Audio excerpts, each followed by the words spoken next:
Hello, and welcome to my podcast where the dark corners are.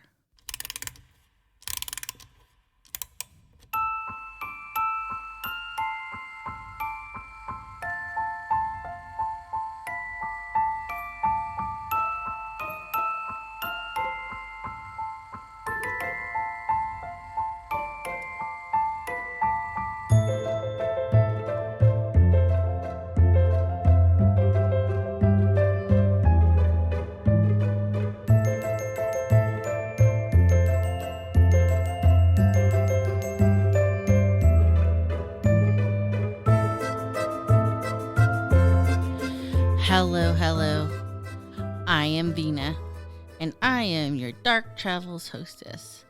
Tonight, I'm actually joined by husband Jeff. Hi.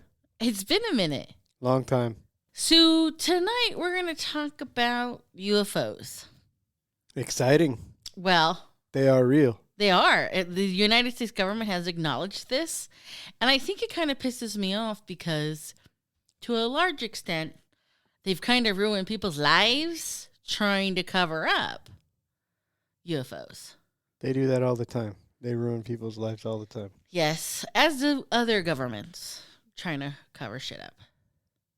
Yeah. America's not alone in this No. concept. No, not at all.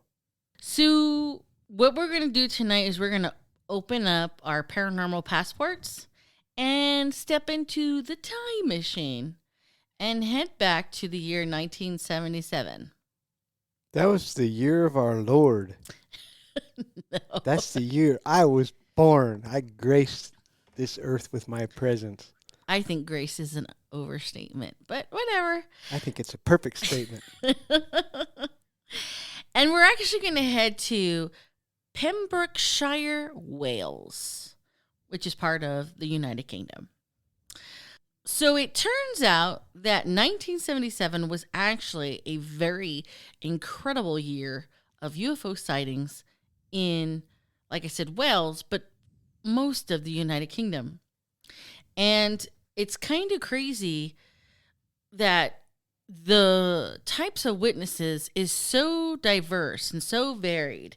And it really kind of seemed like in most of the incidences, the aliens were trying to make some sort of contact or something because they made the aliens, the creatures, these figures, actually made themselves very visible to many of the witnesses. But the most prominent episodes kick off on February 4th, 1977. So the first reported sighting actually happens in Basford, Staffordshire, England. They got a lot of compound words. And believe it or not, it's actually a cop who's patrolling, just doing his British cop thing. And he's a patrolman. And it's 2:25 a.m. And he sees what he will describe as a bright orange object, like in the distance from his patrol car. And he goes to call in, and all he gets is static. So they're jamming him. They're jamming his radio. The goddamn aliens. Yes. And as it was, there's actually simultaneous radio interference from the Stafford Police Department. So he can't reach them. They can't reach him. And the spaceship, the object, basically hangs out for several minutes before taking off. And this is like just practice for what happens in Pembrokeshire, Wales. And a lot of people don't know this, but Wales is on the same island as England, Scotland, and Wales. So the United Kingdom. So later that day, and it was a Friday. This all kind of breaks out on Friday, February 4th. It's a Friday at the Broadhaven School. And as the kids are at recess, they notice this thing in the trees. And we're talking at least 14 students who range in age between 7 to 11. And according to these kids, the UFO settles basically right next to the school in some trees. And some of the kids end up claiming that they actually saw alien beings come out of the ship.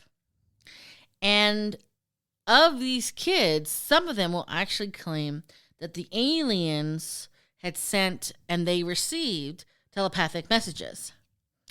Now, when recess is over, they run back to their teachers, and of course, they tell their teachers, and just like the Ariel school, the teachers didn't believe them. So what the principal does, and I'm assuming we call it principal, I think they call it head teacher in England. Headmaster. Headmaster? Maybe. Sounds good. The kids are telling them this, and so he decides he's going to separate them, and he has them make drawings of what they saw and like paint the picture for me, kind of, or draw the picture for me. And essentially, they all basically describe a silver cigar-shaped object. And the thing is that in looking at their pictures, the similarities are very, very obvious. So, as I mentioned before, some of them claim to see alien figures. A total of 6 actually will claim to see alien figures. And they will claim that these alien figures are at least 7 feet tall.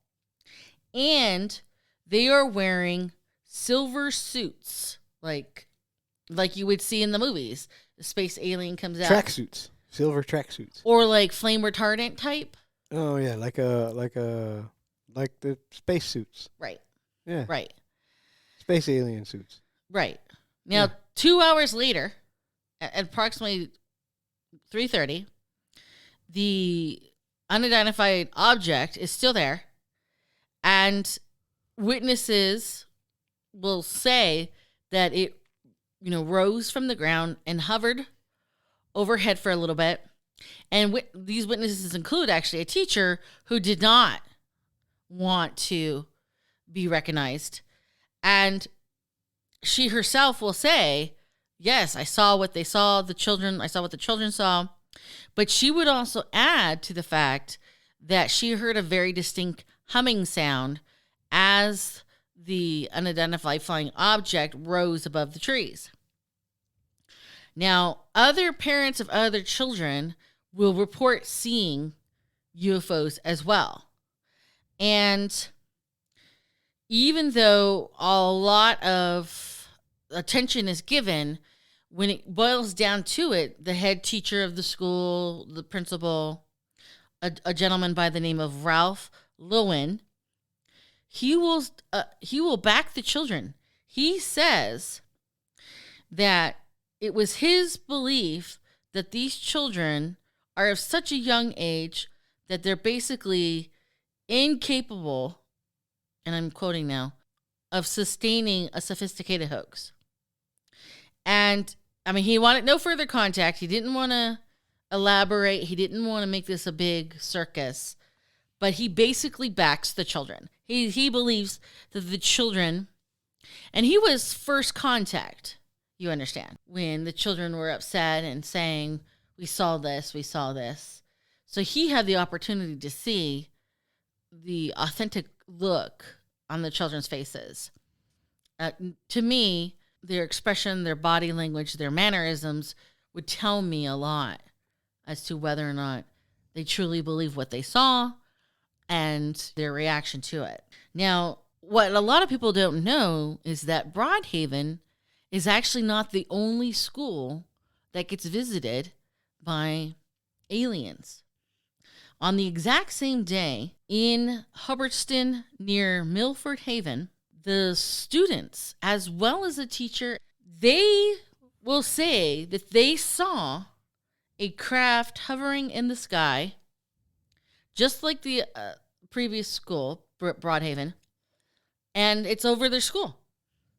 And just like the kids described at Broadhaven, the kids will describe this unidentified flying object as cigar-shaped. And just like the teacher at Broadhaven, adults will confirm because they're out there too, the children. So it was a cigar shape, not like a flying saucer.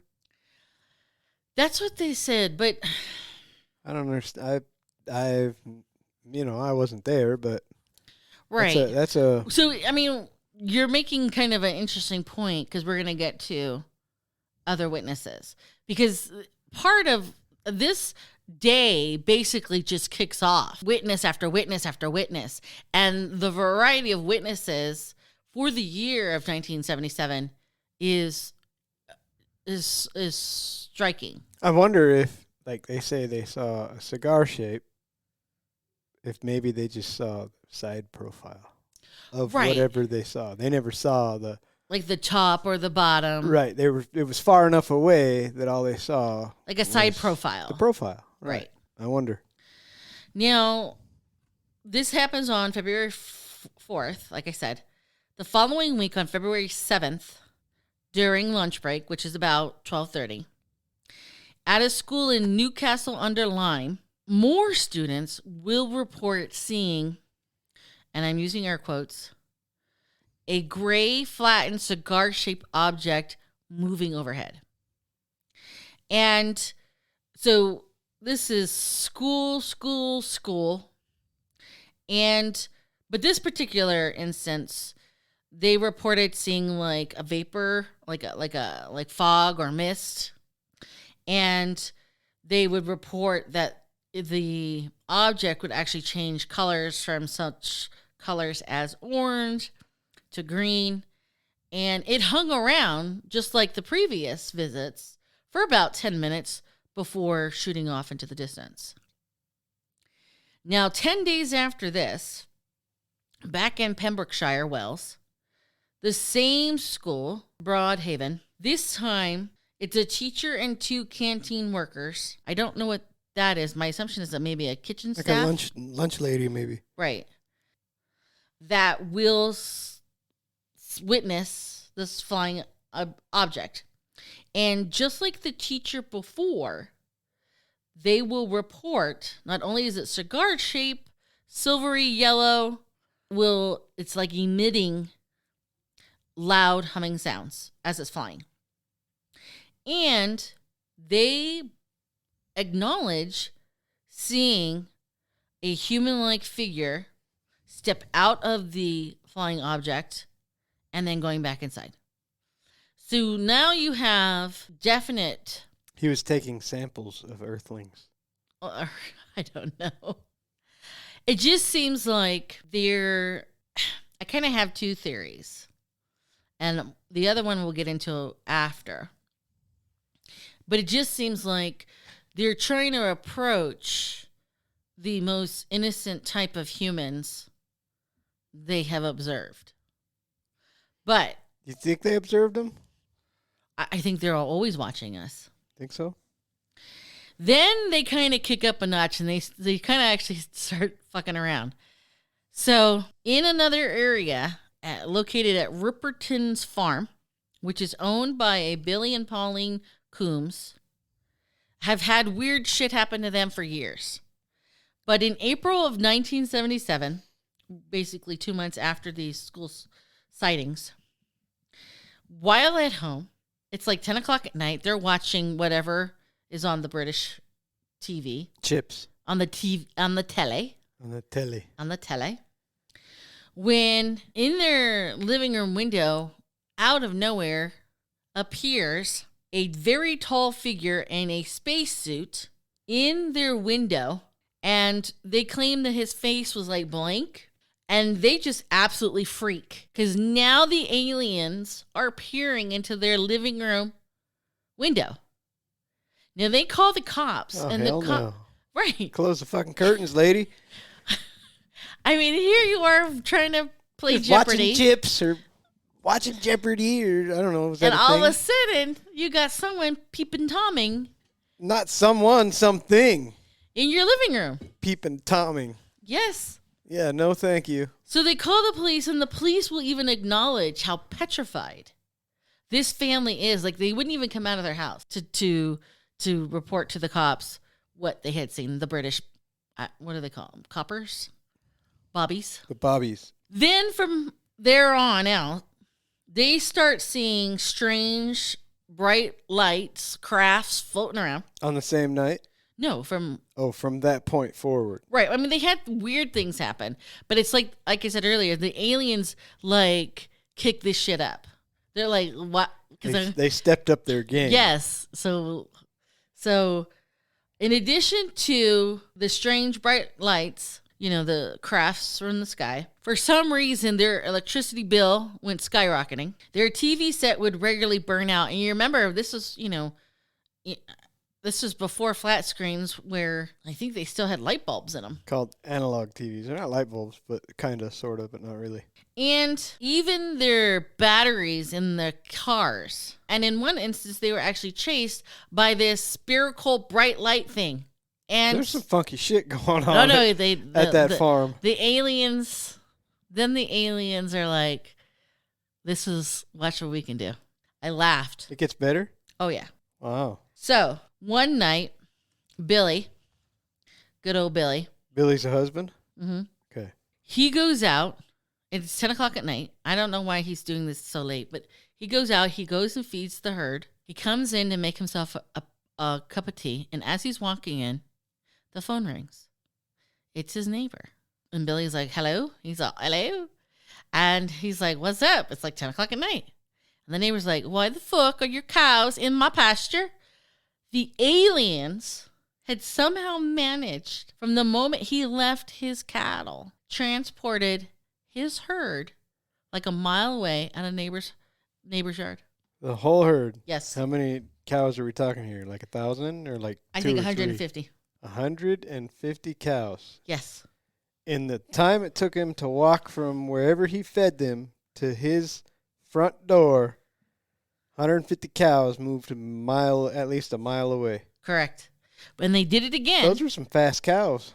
Yes. And they did it again with his son Clayton on April 15th, just before 6 a.m. Clayton was tending to 16 heifers, and they were locked in their pen because they were getting ready to feed them or feed the rest of the herd.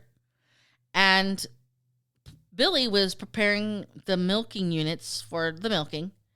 And when he got back to the pens where the heifers were secured, they were gone. Fucking aliens got jokes. Correct. And they were later discovered in a field about a half a mile away with no explanation of how they got there. And they're like, are you fucking kidding me? Well, that's not my best British accent, but, fucking Chucky. Anyways, at the same time, Mrs. Combs, Pauline, can actually see an alien just hanging about. Literally. Just hanging there, just in the sky. Hi, how you doing? Correct. Before taking off and before they obviously found their fucking cattle. So the aliens are like, what's up? They got jokes. Yeah. We're going to show you how we play. We just wiggle our finger or wiggle our nose and they move wherever we tell them to go. So here we have already a cop, students, teachers, farmers, kind of backing up a little bit in terms of date. On April 4th, in Milford Haven, again back still in Pembrokeshire, Wales, around 5 a.m., the local politician, a Cyril John, he's up, he's actually getting ready to go to London. And as he's getting ready to leave the house, he sees a strange bright light through his bedroom window. And he's like just astonished. And he claims that about 200 feet from where he is, he actually sees not a cigar shape, but an egg-shaped object hovering several feet above the air in a field. Did you say what color it was? A silver. Silver egg-shaped. Huh. And he claims that he sees next to this floating egg, a humanoid figure at least 8 feet tall. And the humanoid figure that is 8 feet tall is floating in the air. And next to the ship. Next to the ship. Next to what we assume is the ship. Right. But coming towards John's house. So he's moving. He's floating. The ship is stationary. And this person alien humanoid. 8 foot. 8 foot. How does he guess that it's 8 feet tall? I don't. 200 feet's not that far if you're standing. Even if you're on the second floor. He said, wait. The egg was 200 feet away, and he said he saw an 8-foot object floating towards him, or humanoid figure coming at him. Right, and the humanoid figure is actually wearing what he would describe a boiler suit, which is basically a strange silver gray. Marty McFly from. No, Marty was wearing yellow. But the same type of suit. Right, like a flame retardant suit. Yeah. Or that I think that was supposed to be a nuclear thing, but I don't know. The same stuff. Right. And this scenario plays out for 25 minutes, according to John. Before he's just moving towards him for 25 minutes? Well, I guess maybe he's just moving around. I don't know. Oh, okay. But so the humanoid figure moving around for 25 minutes. Right. And the egg is moving around like they're looking for something. I don't know. Oh. Which we'll get to my theory in a minute. Maybe they lost something. Now, about the same time, in Havenfort Hotel in nearby Little Haven, a woman who owned the Havenfort Hotel, her name was Rosa Granville. She wakes up in the middle of the morning.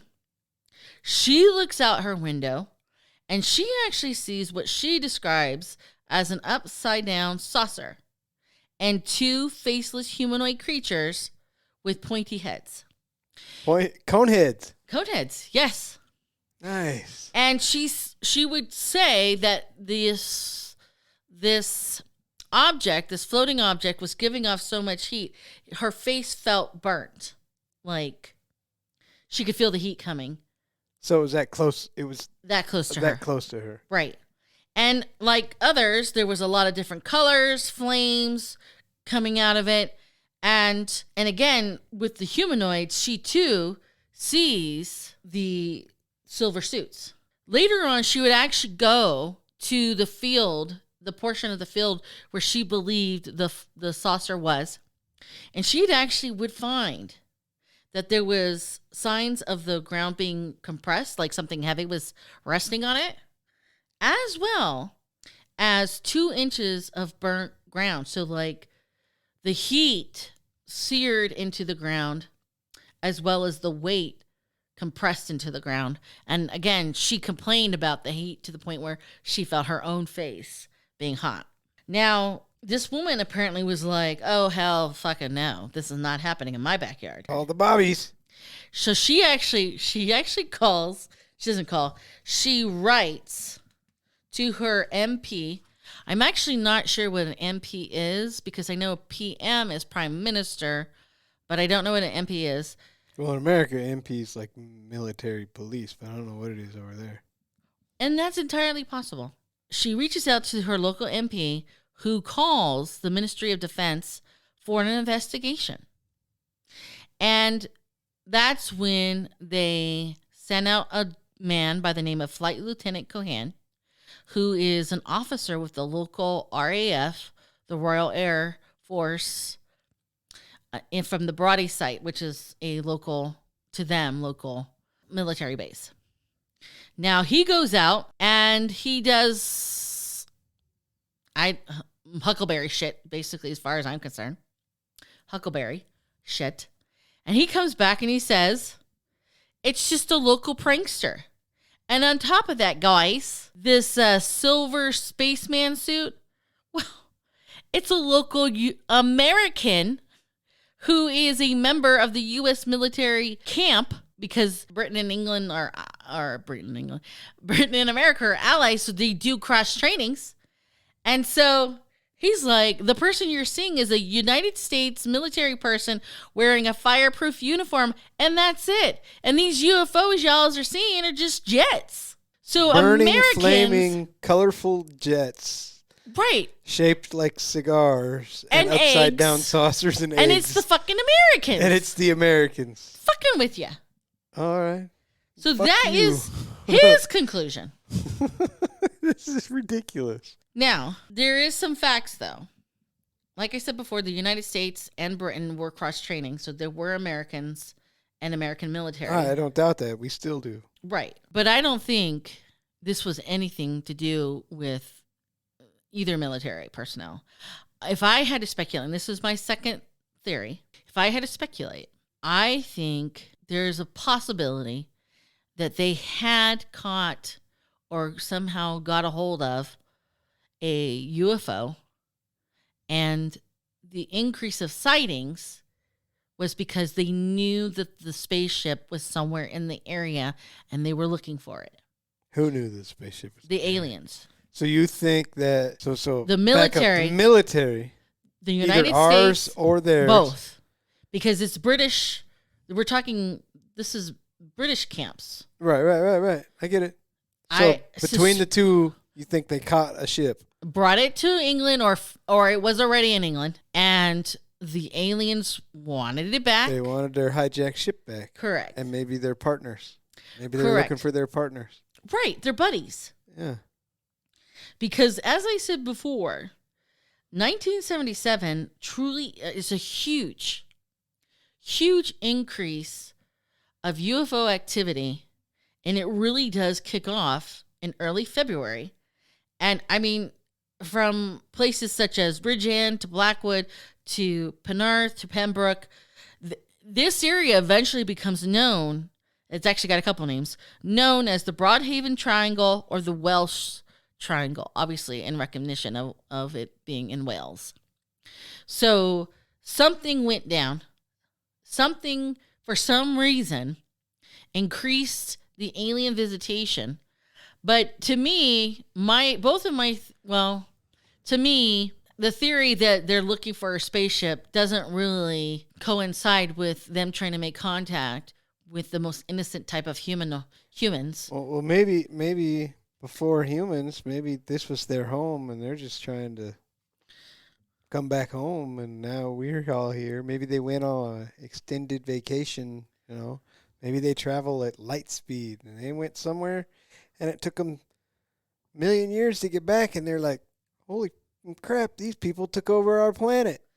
And that is a viable. Home. Maybe they're coming home. A viable theory. I mean, I don't know, but maybe. Right. You don't know. I don't know. Right. Knows? Correct. So that is it. That is this weird madness. You have politicians, you have cops, you have teachers, you have students, you have farmers who aliens are like, watch this, bitch, hold my beer. We're gonna take your cows and move them over there. Why the fuck are your cattle in my yard? I don't know what are you talking about. I just fed them in mine. They're not there anymore. Correct. So that's it. That is what we have for you tonight. The Broadhaven or Welsh Triangle. All right, on to business. Facebook page. We have a Facebook page. If you're curious and or interested and would like to join, send us a request.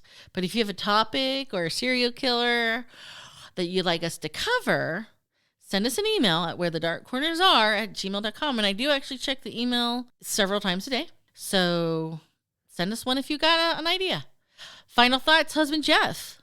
Send some emails. I want some new ideas. Okay. All right. So until next time, please remember, only the few can find the beauty in the darkness, which is why we hope to meet you where the dark corners are.